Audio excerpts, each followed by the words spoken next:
Hi guys, I wanted to start the first episode on one of my biggest hyperfixations, which is chemicals, specifically neurotoxins used in chemical warfare.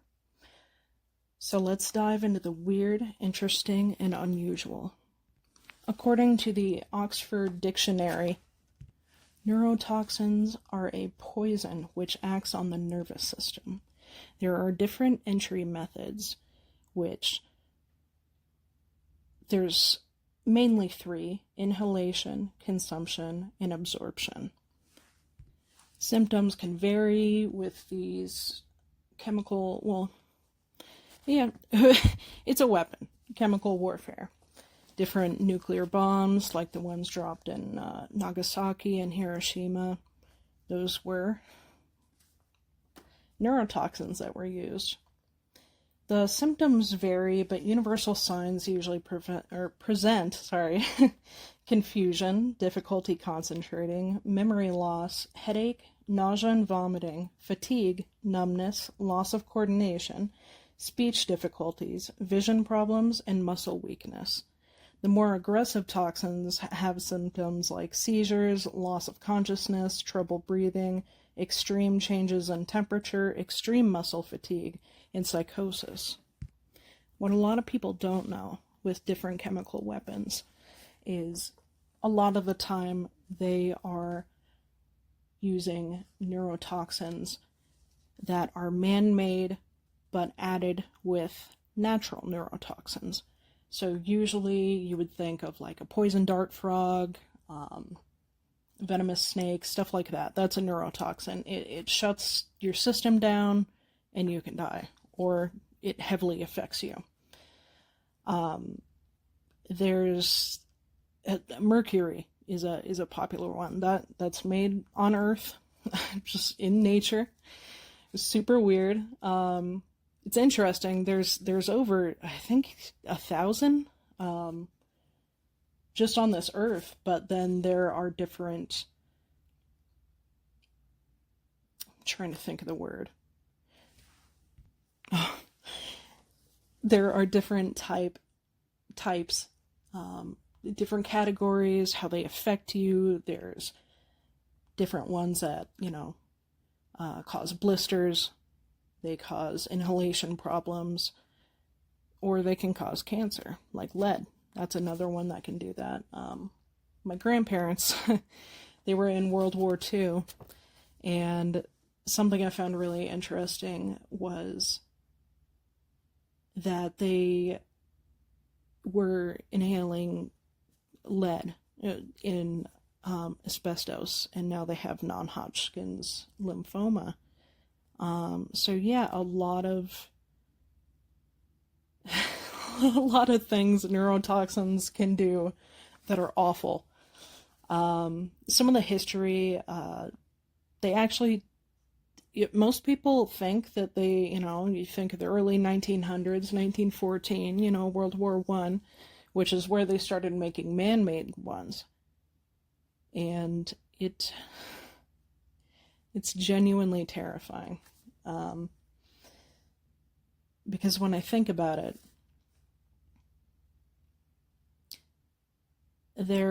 I do not recommend this.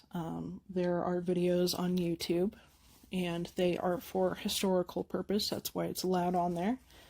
But between World War I and World War II, even past that, because then we would use mustard gas, things like that. And mustard is naturally grown, but we add different chemicals to it. So they had different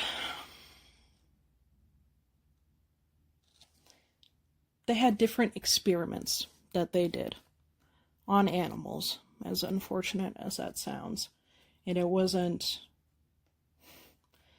like most neurotoxins where you can live. These ones were specifically made to kill.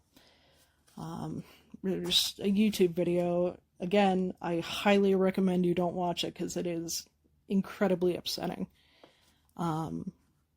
They test on rabbits, they tested on a dog, they test on goats. And yeah, that was not fun to watch. They they would do different ways, so they would like put a gas mask on the bunnies, which is horrible. Have them breathe in the gas, and then they'll start, convulsing. It's awful. Like I hate seeing people convulse and have seizures, and I hate it even more when animals are subjected to that. With the goats and everything, they would put them out in a field and then drop like, I don't want to say a bomb. It was the equivalent, I guess, but it didn't explode or anything. It just let out the gas. And with each man-made chemical, what they use, it will leave you feeling, especially chlorine, it will leave you feeling very, it's so hard to explain. For these bunnies, right? I'm just going to go with that one because those were the easiest to see, up close, which is horrible, horrible. But yeah, they would do different methods of entry. So they would put on the gas mask for inhalation. They would put it in a needle, just like not one that, injects something. It was like a toothpick or something, and they would poke it into their skin, which, ouch. But what was even a bigger ouch is almost all of these man-made chemicals kill you within seconds to minutes. But those seconds to minutes are the worst excruciating pain you can ever feel. Mainly because even with slow-acting ones, they tend to last longer, especially with mustard gas. You think that it would hit you immediately, and it does kind of sting your eyes, but it will show up days to a week later, and the symptoms tend to linger much longer than a fast-acting one.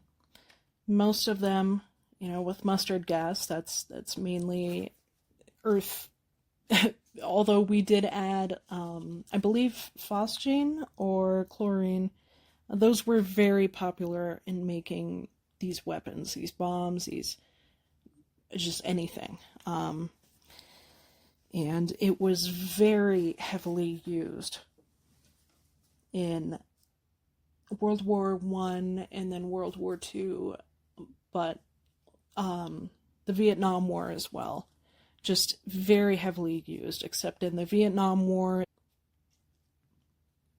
I don't want to say more moral about it, because it's awful, but they mainly used things that they call them blister agents,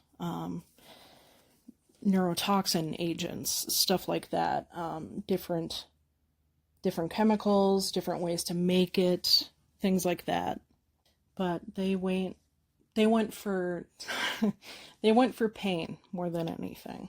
Of course, prisoners of war on both sides were treated awful, and I don't think anyone likes war. But they had things like bamboo treatment makes it sound so like a spa day. They would put bamboo under your fingernails, and it would grow up your arm, through your chest, and into your other arm, and I wish I was kidding. It's like a permanent T-pose. That's awful. I shouldn't have made that joke. But yeah, so going back to the history of it, the first use ever recorded, actually, was in ancient Greece. For time scale, about 600 BCE, the Athenian army used Kihra, Kihhra. I'm guessing that's how you pronounce it, my bad. A common plant to taint the water from a neighboring town they were at war with. And actually going back to the the ones found in nature, they obviously still use them in different chemicals and stuff. Pesticides, those are neurotoxins. They affect you, really bad for the environment, just awful. But before I looked this up, before I did my research, I thought arsenic was man-made. It actually comes from Earth, which I was really surprised with. Different types of molds as well, like black mold. That's technically a neurotoxin because it attacks the nervous system. But more modern uses, they trace back to the start of World War One, with chlorine, phosgene, and mustard gas. Those were the three main things. The use of chlorine and phosgene was to cause respiratory upset. So you will have like different spasms, it's hard to breathe. And if you're in that cloud long enough, you will suffocate to death because your throat swells up, which is terrifying to think about.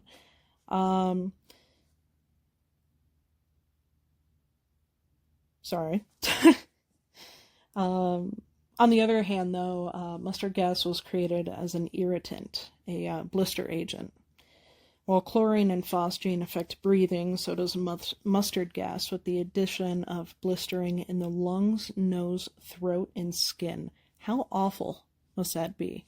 You can also, they check if you, they started recognizing like some of the signs, especially of mustard gas. You can have the slower acting ones like mustard gas and some more mild ones that they used in World War II that kind of watered it down. They were like, okay. It would cause cataracts. I forgot what it is. Oh, lacrimal, like infection. So your tear duct, you're just constantly like crying. If it was a more deadly neurotoxin,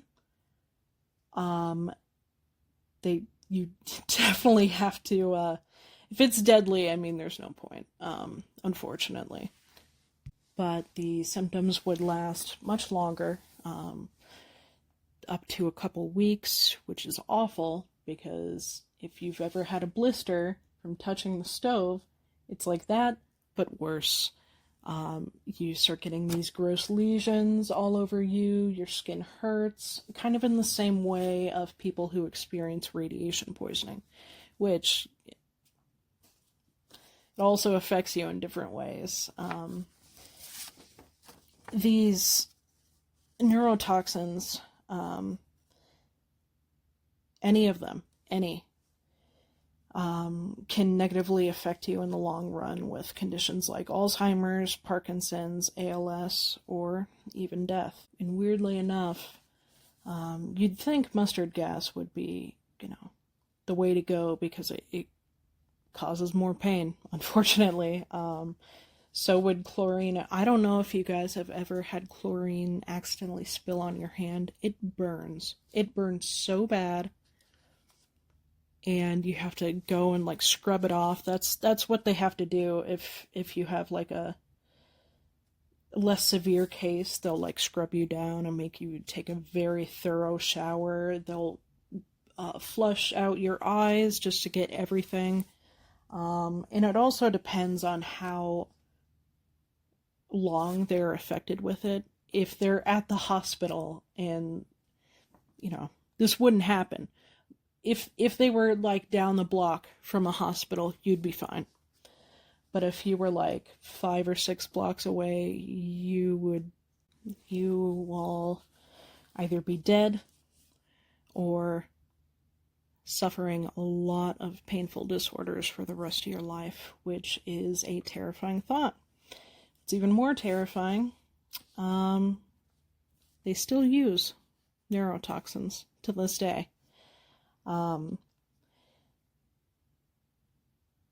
all of them are irritants. They cause something in you that makes you, you'll have muscle spasms. A lot of them, they make you lose control of your salivary glands, which is very weird to think about. And I don't know if you guys have ever caught your dog eating a frog or something, which is awful. How many times that's happened? We have a big backyard, but they will foam at the mouth because the frog has a slight neurotoxin in them. Kind of shows up looking like rabies, where you foam at the mouth because you become, scared of water, genuinely scared of water. It's not just the way it changes the brain and everything is just so interesting to me, but it's it's still awful. But I find it really interesting that something that's existed. There's actually this is kind of going off topic a bit, but there are actually two different types of rabies. There's one where you're almost catatonic, and there's the one that people think about, the aggressive one, where they, run around biting people, circling, going in circles. It affects the brain. Just horrible stuff all around. But yes, in World War II specifically is when they chose to use, even though, mustard gas would be useful, they didn't want useful. They didn't want pain. They wanted death. And that is the scariest part. That's the scariest part of warfare, is people will wish you dead. And so much so that they create these chemicals purposely to make you suffer so much before you die within 60 seconds to, a minute and 50 or something like that. Again, I'm going back to the video I saw on YouTube. It was extreme pain. It was awful. These poor rabbits, or lab test rabbits, which unfortunately are still around today. It took about 40 seconds for the FOS gene to affect them, to kill them. And then chlorine was the same. There was one that they used that causes the usual symptoms of over salivating, muscle weakness, or sometimes posturing happens, which there are two types. One is obviously awful, and then the other one, you have a 10% chance of living. It's scary. An interesting thing about different neurotoxins is a lot of them are invisible. You can't see them. Sometimes they don't even have a smell or taste. So you could be out in war and suddenly break out and all of this, and you're like, what the heck is happening? You just don't know. So there's a level to psychology, which is even more scary. It was a popular tactic in, I believe, Korea, the Korean War, but also the Vietnam War. They would have these loud speaker type things, very loud, and a voice will go over it, and it's an actual thing, and it's called psychological warfare. So the Koreans or Vietnamese who were in that war, they would hear someone speaking over the speaker, not constantly, just every once in a while, but it would be things like, do not trust them. They will hurt you. Don't trust them. Your life is for this country, and if that means you have to die, that's that. Imagine hearing that. And it sounded like a robot. It was so devoid of because I remember watching a video on it. They had the audio. It was so devoid of emotion, and it was so apathetic that you just kind of believed it, you know? But oh my goodness, I'm so sorry.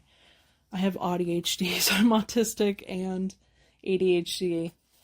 So it's hard to, stay on one topic, and so I have to go back, but the color of chlorine was able to be seen. It produced a greenish yellow kind of color when dropped, and even though sometimes it's not lethal, in high concentration it causes death by asphyxiation, which is most of these, because they shut down your system within seconds to minutes.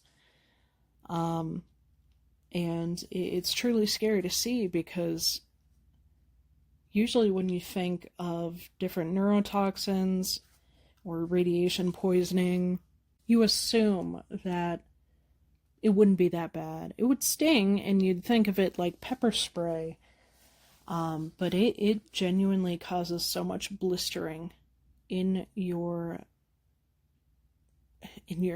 around your eyes, your throat, your nose, your mouth.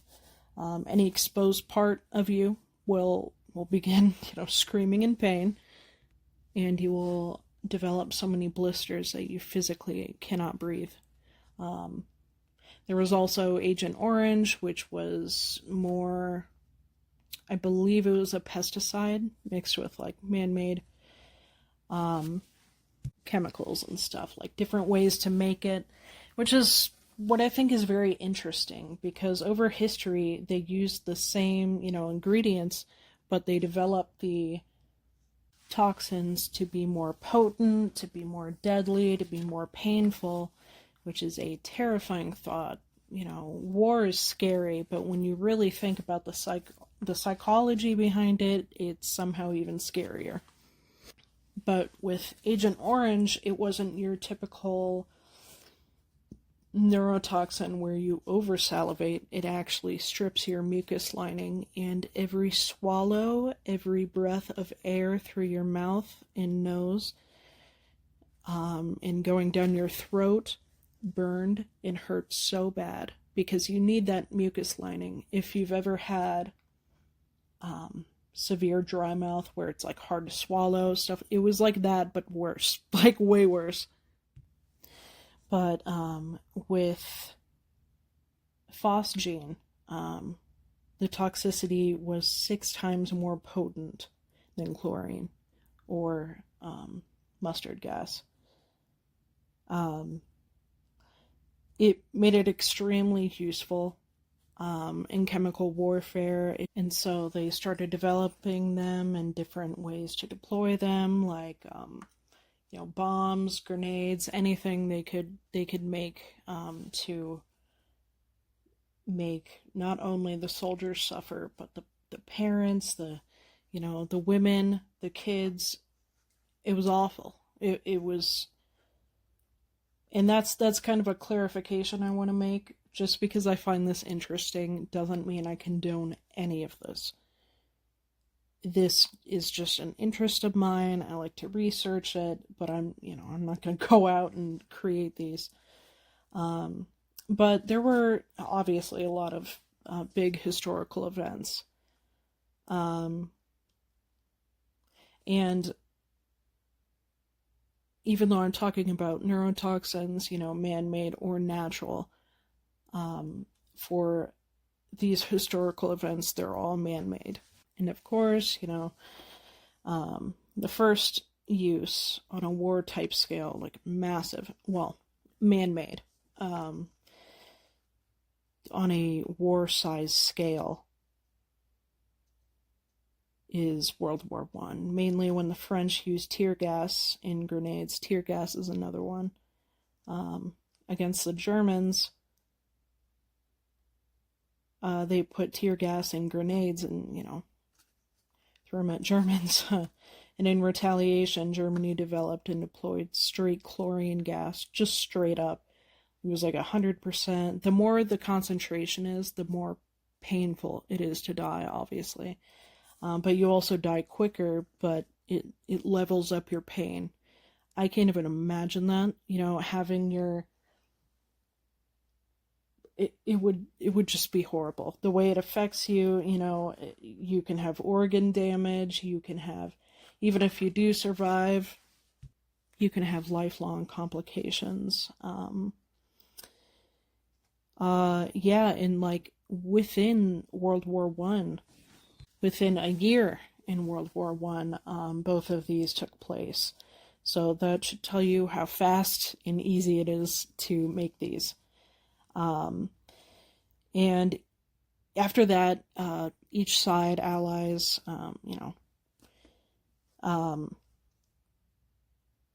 they started creating phosgene and mustard gas for weapons as well. In World War II, you typically think of Zyklon B, which is what they used in gas chambers. Really hurts, really painful, but it's a pesticide. So that's I should tell you how bad pesticides are. Really bad for people and the earth. It causes a lot of greenhouse gases, I believe. That's why they always tell you. And if you haven't heard this before, I'm telling you now. If you get any produce from the grocery store, wash it like thoroughly. Sometimes I'll scrub it because I have OCD. Like I genuinely have OCD. I'm not like, oh my god, I'm so OCD about that. But yeah, with Zyklon B, there's actually still tons and tons of containers of Zyklon B stored. Obviously, they're keeping it in there. I don't know why, but they are. But it is a painful inhalation. When I say painful, it's like mustard gas and Agent Orange mixed. So you're simultaneously over salivating and also dry. It's terrifying because you will have the same sort of death as people who, go through, mustard gas or whatever, and it burns their throat and it, swells up, you die of suffocation. With Zyklon B, that happens, but your throat doesn't swell up. Zyklon B goes into your system and strips the oxygen from your cells. So you die, yeah, usually you die of suffocation or, a heart attack, which is terrifying to think about, but that's, it makes sense. That in the brain, they need so much oxygen. And then your kidneys start shutting down, just affects you really badly. The initial signs are feeling dizzy and vomiting, which the dizzy makes sense because you're getting, with Zyklon B, it wasn't fast. And Germany knew that. And they used that in their gas chambers. Men, women, children, elderly, disabled, anyone. It was always this because it hurt the worst and it lasted longer. The type of concentration they had, they lowered it so you would still feel extreme pain, but it would last. It would be like a total of 10 minutes for someone to fully pass away, which is a terrifying thought. What's even scarier is in modern times, depending, I'm American, depending on your state, you can have an option of different ways that you will go out. And I wish I was kidding. I always make jokes about it, but that it's so evil. It's so evil to be like, you're on death row, pick the way you want to go out, which is insane. They still have firing squad. They still have, I believe one or two states has an electric chair, but I might be wrong on that one. They have, in Japan, but also in America, you can choose to be hung, which I would never go out that way because that, there can be so many complications with that. Most people just break their neck and then they suffocate. And it's slow and you feel everything. There's a lot of things that can go botched in that. Of course, there's a typical lethal injection, which in a way, that's kind of a neurotoxin. It definitely attacks your cells. But some of the continuing symptoms with Zyklon B would be convulsions and a heart attack. And seeing someone have a heart attack or start having a tonic-clonic, a grand mal seizure is the layman's term, it's incredibly depressing. It's so sad. And when you think of not just the women and men, or the men and women, but children. This happened with children and the elderly. And I couldn't imagine. I have seizures. They're not, tonic-clonic. I have a thing called a psychogenic fugue, and I will kind of leave. How it's been explained to me is it's like the heavy dissociation that people who have DID feel before switching. But it's just that. You don't switch, you don't have any alters. It always makes you really tired. It makes me so tired. I'm always calm after, but it is definitely not good for my system. And yeah, sometimes I will have focal seizures, so you don't usually get auras with those. Mine's usually, plus I don't have epilepsy. This is just strictly stress related. When I'm under severe stress, I'll go into a sort of catatonic state. And it looks a lot worse than it is. It's definitely not good for me, but it looks a lot worse than it is. The focal seizures, I'll just kind of look around and maybe drool sometimes. It's some scary stuff. So I can only imagine, kids and elderly people feeling that and being like, oh my God, jeez Louise. But what I think one of the other biggest historical events in the Vietnam War, they had Agent Orange. They had, tear gas, military gas, mustard gas, things like that. But what's very scary is America went after not killing the people, but causing so much pain and suffering. They would deploy different bombs, or, well, not even bombs. They would throw, grenades or stuff that just deploys the gas. They used a gas that does hurt you, but won't kill you, especially in the concentration that they use it, the, percentage of whatever it is. I believe it was 30% or something like that. It has to be a very low dose if you're doing something humanely. But that's kind of a ironic word because humans are genuinely some of the scariest. I'm making myself sound like a creature. We're scary because we can come up with different methods of torture so fast, so quickly. But with Vietnam, what they wanted to do is they not only wanted people to hurt, they wanted them to suffer. They deployed different neurotoxins that affected the water, the food, the soil.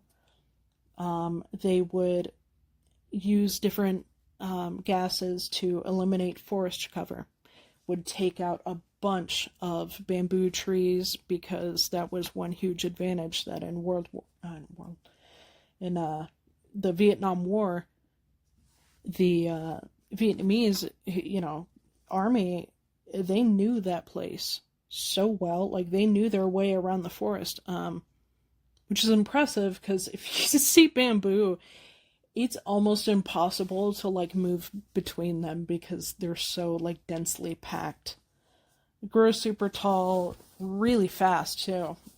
So they had to develop this gas that would affect it, would kill it. No, it it would just disappear. The other one is Jim Jones. Typically you think of that with the Kool-Aid that he made for his cult. They were down, I believe, Central America, but I might be wrong on that. Either that or South America. But again, don't quote me on that. They had their, huge paradise. Their, whenever you see a cult, you're like, oh, they're so happy they're doing this. And even though it sucks, they all believe in the same thing. That is almost never the case. They are too terrified to leave. They're treated much differently than when they were manipulated into joining, because he was so charismatic. And there are so many cult leaders who they have to be charismatic because that's how you get your people. I almost said Marilyn Manson, Charles Manson, who actually lived in Nebraska, where I'm from, for a bit. He was able to escape, and it was he went to Boys Town, and he was able to escape, but he was like one of the few people that ever escaped that place.